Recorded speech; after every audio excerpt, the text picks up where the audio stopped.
All right. Hello, everybody. Joey here. I've got a great episode of Office Hours this week. All right. Want to make sure sound works. If everyone on Slack just lets me know.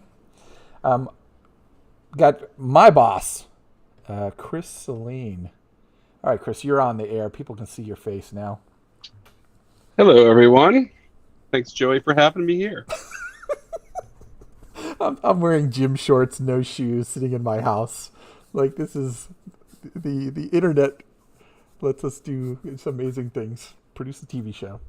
All right, Chris. I'm going to share a deck real quick. We're going to get into the protocol. We're going to get into. All right, here it goes. Sharing screen. How the Darkblock protocol works today? You're the architect. You're the mastermind. You're the dad. And then where are we going next? We have a solution. None of this is vaporware. The protocol's a real deal thing. We're kind of different than a lot of crypto startups. We have software that works.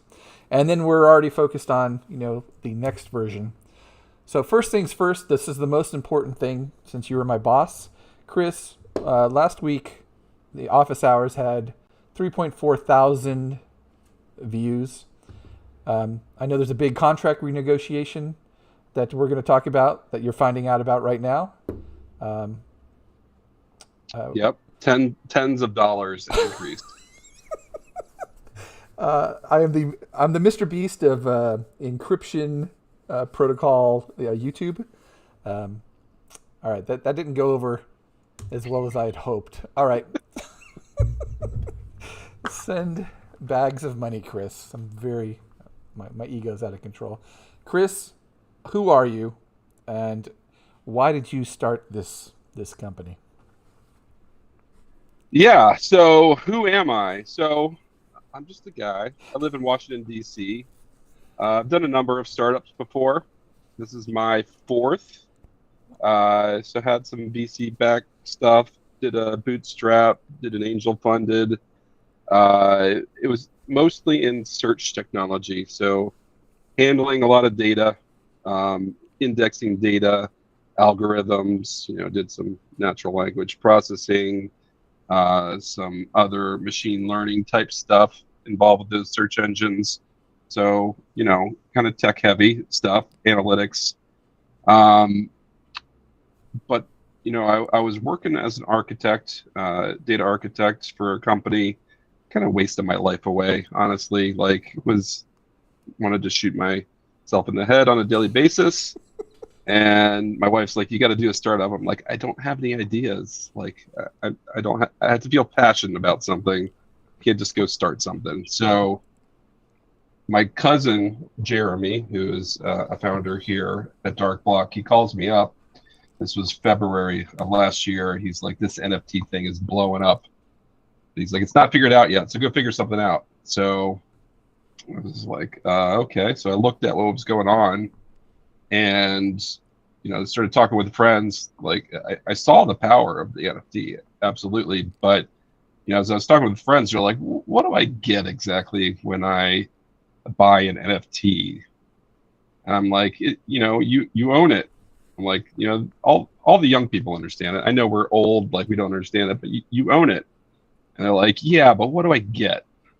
And I was like, what do you get? And then I saw that Beeple, he was actually distributing physical displays when you bought an NFT. And I'm like, is that really the solution? Like you send out these physical displays when you buy an NFT. What happens when you sell the NFT? Is that really what we want for our digital, certificate of ownership? And then I had the idea of maybe we could give the owner, in the case of art, like the owner of the art, access to something that only the NFT owner has access to. Mhm. And started talking with Jeremy. He's like, "That's it. That's the idea. Let's do it." I'm like, "All right, let's do it." So, we started with a very kind of art focus, and it actually had like a hardware component to it. But we realized that, this is actually a much more powerful idea potentially than just art. This is about all content potentially. In order for content in general to be truly Web3 compatible, you need some way to control access to it. So, it went from hardware to like software very quickly, and then I think we can make this decentralized and fully in line with the ethos of Web3 and NFTs. And it kept me up for like a couple months, like all these ideas flowing through my head about how you could do the encryption. Yeah, so we quickly moved in that direction, and yeah, here we are today, working hard on it. You know, so one thing I'm curious about, your startup experiences in the past, companies you've built. You're in crypto world now, NFT land, and half of people you talk to think we're selling snake oil. Like there's this, and yet, if you cut me in half and you look inside, I profoundly believe this is the future of the way, software, the way digital assets are transferred and owned in the future. Like it's obvious. I'm curious, like when you were you and Jeremy are ideating. Ooh, I used that. I can't even believe I used that word. When you guys are thinking about this business, I mean, did you have a meeting where you're like, dude, half the audience doesn't believe in this. They don't understand it. Like you're limiting your potential when half of the investor audience, half of the consumer audience doesn't even think this is a thing. Yeah, I think that's kind of the hallmark of an important startup. One that very few people get at first, but seems obvious to the people on the inside. And I think that you need access control if you want to monetize the eyeballs around content. And yes, there are other ways to monetize content, but this is a very important one, and I think it's one that is preventing a mass kind of transit from Web 2 to Web 3. So people are making money in Web 2 through advertising, through subscriptions, Netflix, Spotify, YouTube. Those business models don't work yet in Web 3. And that's why like the majority of people haven't moved over. But once they start really working in Web 3, and that's what we're trying to do, that's when you'll see a massive kind of onslaught, I think. I that's why I'm here. I mean, meeting you and Jeremy and Adi Dadi Ragi, like I bought into the vision. It is obvious, but I'm surprised it's not to everybody yet. Yeah, I mean, for those that are outside of Web 3, yeah, there's a lot of snake oil. You see a lot of bad stuff going on. A lot of people just making money off of JPEGs or being a part of this weird club. Yeah. There is value to a lot of that. There's zero value to a lot of it as well. But you kind of need to pick beneath the surface of what's going on to understand, the motivation of the people that are in this space. Mm-hmm. And if you pull back the layers of just speculation, and you see the actual value creation below that, and you see it growing, it's hard to ignore, and it's hard to not believe that it's the future. I totally agree with. So what is the problem you're trying to solve here? One thing that I wrestle with occasionally is, we talk a lot about ownership today. We do have a path towards rental and different forms of monetizing this different types of content. Who is the I guess target audience? Is Universal going to be the number one client? Is it going to be content creators that are independent, the Mr. Beasts or Marquez Brownlee? Like who is whose problem are we trying to solve here?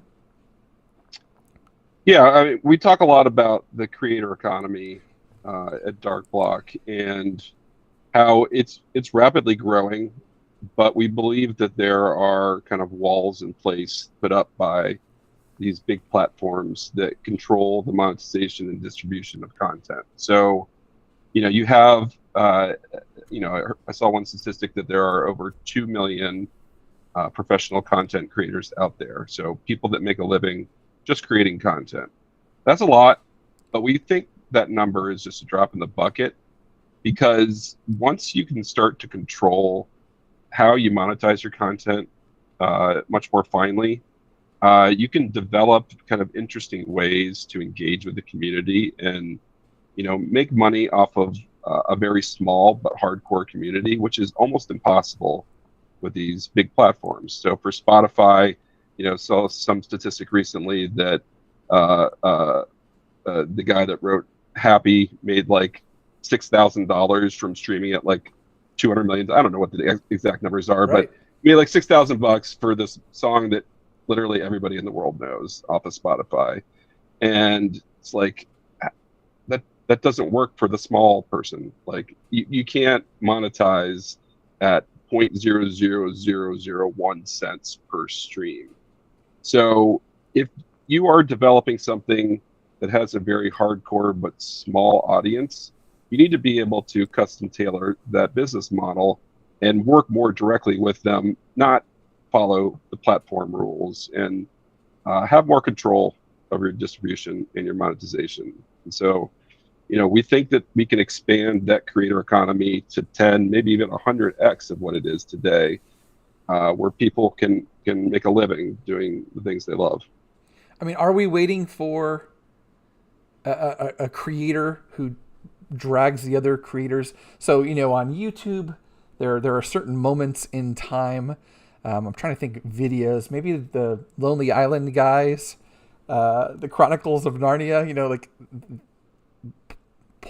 seminal pieces of content that elevated the platform.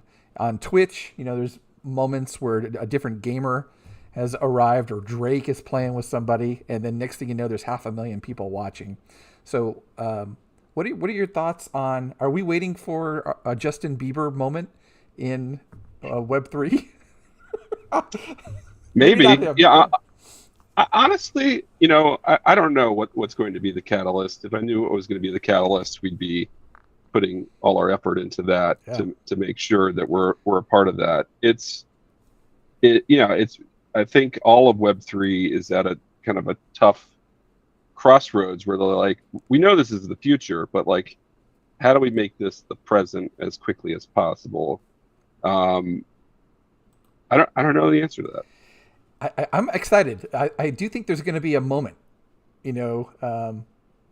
where that was it. It was that song. It was that video. It was that whatever. It was like the Pokemon Go, where we didn't know about kind of augmented reality, and then every kid, every adult was running around their parks chasing Pokemon. One summer, 6 years ago. Okay. One thing I find interesting about the problem that we're solving, it is with a consumer, it is with an end user kind of in mind. So, what is your thought? Why isn't this just a math problem with unsexy, without a customer focus? Why did you decide that the end user was important to have tools for? Yeah, there's a big UX problem when it comes to Web3 crypto in general that it's very hard for the average person to wrap their mind around. Right. It's hard for even tech people to wrap their mind around, like using these wallets, trying to move money around is hard and scary and weird, and Mm-hmm. it's like the UX is lagging quite a bit with kind of the underlying platform technology. So I think we need to make it easy for people that aren't savvy to be able to consume this content, because that's what everybody wants to do. They want to consume content. We're not trying to cater to just a Web3 crowd. When you make content, you don't care if you have a wallet or you have a this or a that. The people that want the content don't want to go download a whole bunch of stuff. So we need to continually break down barriers to entry to own and consume and monetize this content. So, that's why one of the things we want to work on is enabling people to use fiat to consume content, not just requiring a crypto wallet. So, something we're working on for later this year is the ability for an owner of a piece of content or a creator of a piece of content to say, here's a piece of content, pay me $1, 50 cents, whatever it is, to view it. It could be a movie, it could be a song, whatever it is. We want to enable that and enable them to spread it out to a non-crypto native audience. And, maybe something like that could be, our seminal moment where somebody releases something that is so cool that everybody has to see it, but it's actually Web3 powered, but you can use your credit card to view it as well. Brilliant. I mean, I love that part about we have to have our toe in both. Our toe in both bathtubs. I don't even know what the right saying was, but the idea that we're tech focused. It's all about the protocol. It's about getting the plumbing right, but also the end user is equally important because we need to onboard them. We need them to understand the value, and not just the zeros and ones. So getting into, we're doing good, Chris. I'm feeling. Did I mention that I'm the biggest YouTuber on protocols and encryption? All right, Protocol V1. What you've been able to create is working, is alive on marketplaces today. It's not vaporware. It's not, someday we'll get there. Tell me about what Protocol V1 and what it's about today. Yeah, sure. So, to be upfront with everybody, V1 is powered by our servers today, but it is something, they're working towards full decentralization. And once we think it is secure enough, we will let anybody power this thing. But the way it stands today, we run the servers, but we do store the data in Arweave, which is a decentralized file-based blockchain system that we're very big fans of. The data is encrypted, so not just anybody can go, look at it. And the way it works is basically our network of nodes issues encryption keys. AES 256 is what we use today. That may change in the future as we get a little more sophisticated. But today we use AES 256, which is considered the gold standard. And basically what you do is you get one of these encryption keys, you encrypt a piece of content, and then you create an Arweave transaction out of this. And so an Arweave transaction has kind of two parts. It has metadata associated with it, so basically just key value pairs to tag that data, and then a payload for the data. So we place this encrypted file in Arweave and associate this metadata, which has information about which key was used to encrypt the data. In the case of upgrades, take a step back here, we can enable people to actually upgrade an existing NFT. That piece of metadata could say, like, this is the NFT that I'm actually upgrading. And then some other things like, file size, file type, etc., who created it. So other metadata allows us to kind of look it up and see what it is. So anyway, we encrypt this data, we create this Arweave transaction, and so basically we have this standard of how we associate, an NFT and the Darkblock unlockable content. So when we're given an NFT, we can say, okay, let's go out and find any Darkblock unlockable content associated with it. Mm-hmm. we can look up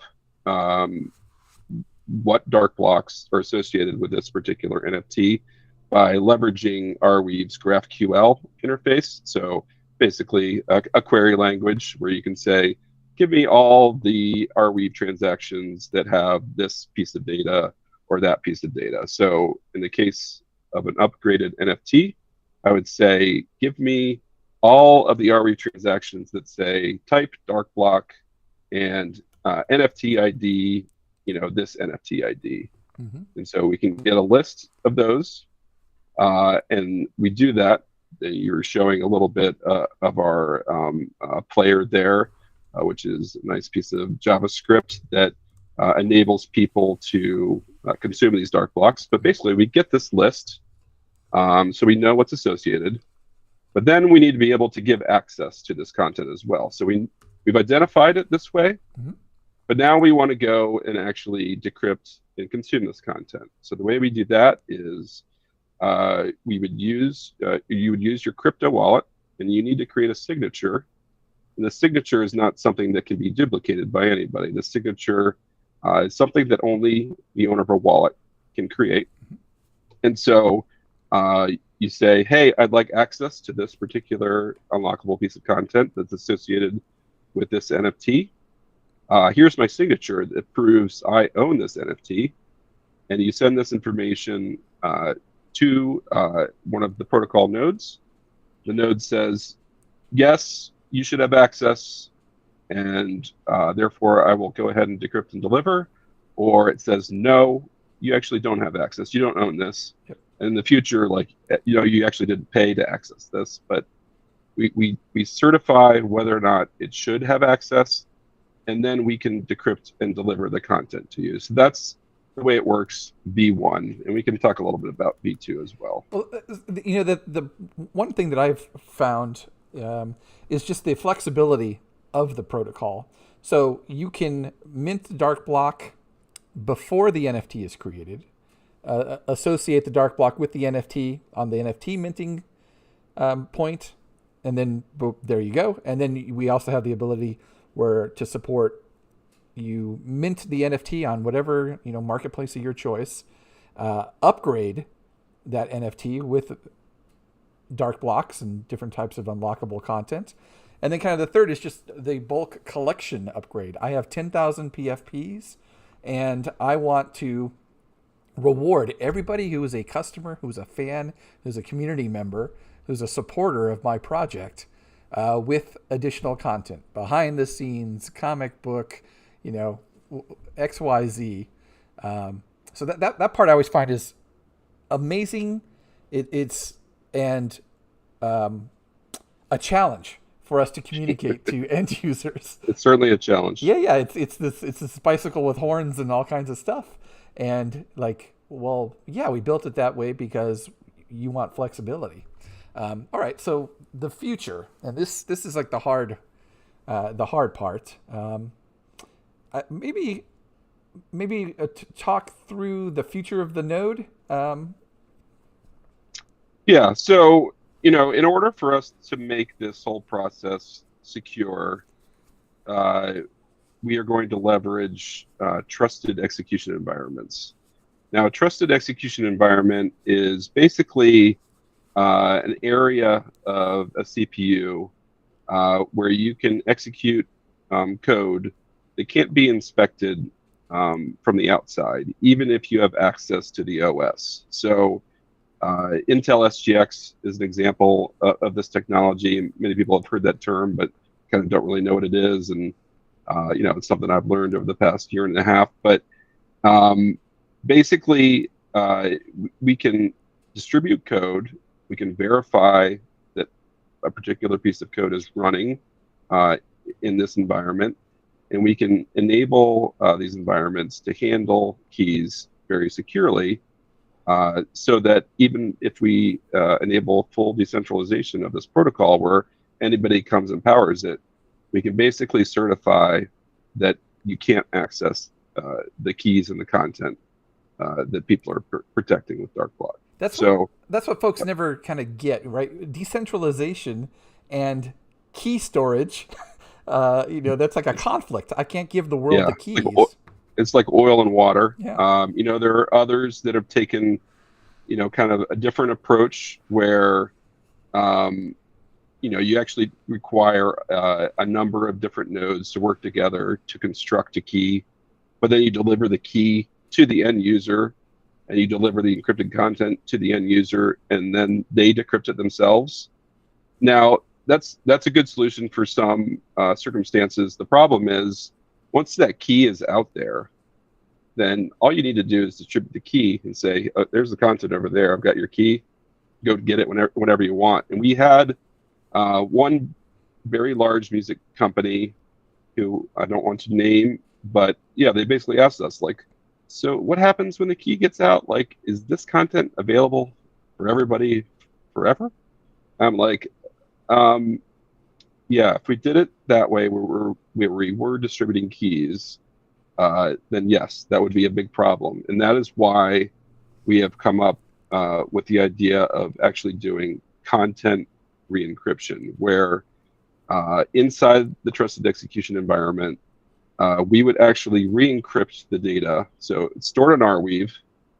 When somebody wants to access this data, they would create a new temporary key, an AES 256 key to start, may change to the future. They send this in securely to the trusted execution environment. The trusted execution environment needs to be able to fetch the data, decrypt it with the content-specific key that in this secure enclave, then re-encrypt it with this new key, and then send it to the user. Then the user can actually decrypt the final version with its temporary key, which is not very sensitive because you'd have to distribute the actual content with the key in order for people to access it. So, like, this key is no good for anybody else other than this particular person who received the content. So we think that's a key differentiator in what we're doing that enables the long-term security. It enables us to do things like renting out content to kind of random people without them getting their hands on kind of the goods, like that key that can reference that content that's stored in Arweave forever. I like how you just roll over the key differentiator pun and don't even stop. Like you're just going, you know. All right. Yeah, I missed it myself. So, anyways, yes. So, like the future of the protocol, this is like the big nut to crack. The decentralization. It is interesting. God, I'd love to, be a Web 2 guy. Where you don't have to solve these kind of decentralization problems. Like there's this. It's not baggage, but it is the right way. It is the future, and you've got to kind of check all the boxes on the Web3 checklist for you to, go to this next level. But it's levels of difficulty every way, every step of the way. Okay, so this is we're working through our I don't know, our information design, but this is the kind of the future from a creator perspective. I'm a creator of an NFT that I want to add unlockables to. From a user perspective, a consumer perspective, where I own an NFT and I want to get to the goodies. What do you think about I don't know, the future? Like, when does this become commonplace? Are we 2 years away? Are we 5 years away? Will I be dead before my kids watch Star Wars from a Darkblock? I think, Star Wars, that's going to be a stretch. Disney, it's going to be a while before Disney really gets on board with this. But, we're already working with a partner that, wants to be the next Netflix of like indie movies.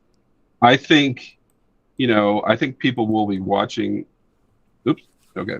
We will be watching movies in dark blocks or something similar in the next 3 or 4 years, and you won't even be thinking about it. Right. Like, you won't say like, oh, I need to go get a dark block or I need to get an NFT. It's like, I want this content. I want to access it.